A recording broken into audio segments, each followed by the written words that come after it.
50वां अध्याय। शिवजी द्वारा सिंदूर दान और महा तथा कोहबर और स्त्रियों द्वारा हर्षोल्लास वर्णन। ब्रह्मा जी बोले, हे नारद, फिर तो मुनियों के साथ लेकर शिवज्ञा से पार्वती और शंकर का विवाह शेष कार्य कराया। फिर अभिषेक कर ब्राह्मणों को दर्शन कराया, हृदय स्पर्शी कार्य कराया। बड़े उत्साह से स्वचिंत स्थित वाचन हुआ। ब्राह्मणों की आज्ञा से शिवजी ने पार्वती के सिर में सिंदूर लगाया। अब पार्वती जी की अद्भुत शोभा हो गई। शिवा शिव एक आसन पर बैठे। फिर मैंने आज्ञा दी तो दोनों अपने स्थान पर आकर मिष्ठान और भोजन किए। लौकिक रीति से विवाह सब कृत्य हुआ। शिवजी ने विधि पूर्व आचरण से ली, गोदान दिया, अनेकों मांगलिक वस्तुओं का दान हुआ। अनेकों रत्न और करोड़ों द्रव्य तथा 100 सोने की मुद्राएं ब्राह्मणों को दान में दी गई। सभी देवता चराचर जीव मन में प्रसन्न हो जय जयकार करने लगे। चारों ओर मंगल गान आनंदवर्धक बाजे ध्वनि हो रही थी। मैं विष्णु आदि देवता अपने अपने स्थान को चले गए। फिर हिमालय के नगर की स्त्रियां शिव और पार्वती को कोहबर स्थान में ले गईं। लोकाचार कर उनके उत्सव किया। फिर सब कृत्यों से निवृत्त होकर सुंदर घर लेवाकर ले गईं। कुछ पुलकित हंसी हुई।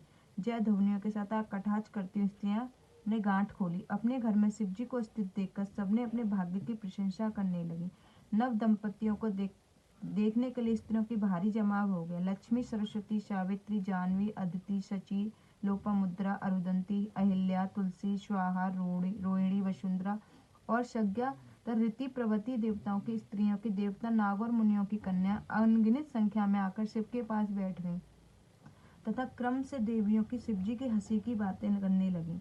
कोई कहती, हे महादेव, इस समय प्राण प्यारी सती तो तुम्हारे समीप ही स्थित है। इसके चंद्रमुख को देखकर अब तो विरह संकट त्याग दीजिए। अब आप इस सती से आलिंगन कर अपना समय बिताइए। अब तुम्हारा इनसे वियोग न होगा। लक्ष्मी देवी ने कहा, हे देवेश, अब लज्जा छोड़कर इस पार्वती को गोद में बिठाकर जिसके लिए आपका दम घुटा जा रहा था, अब इसके प्रति क्या लज्जा है। सावित्री ने कहा, हे शंभु, अब पार्वती को भोजन कराकर आप भी भोजन कीजिए। इसमें कुछ भी दुख का मानिएगा नहीं।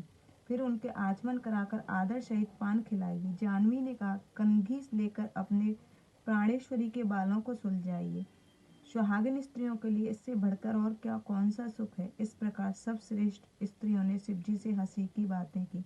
तब शिवजी बोले, हे देव, आप सभी साध्वी जगत की माता हैं, मैं तो आपका पुत्र हूँ, फिर आप मुझसे यह सब क्या कहती हो। शंकर जी का ऐसा वचन सुनकर सभी देवताओं की स्त्रियां लज्जित हो उठी और चुप साध पुतली के समान चित्रलिखित सी रह गईं। और शिवजी ने मिष्ठान जलपान का ताम्बूल ग्रहण किया। इति से महापुराण का तृतीय खंड का 50वां अध्याय समाप्त। जय गुरु जी।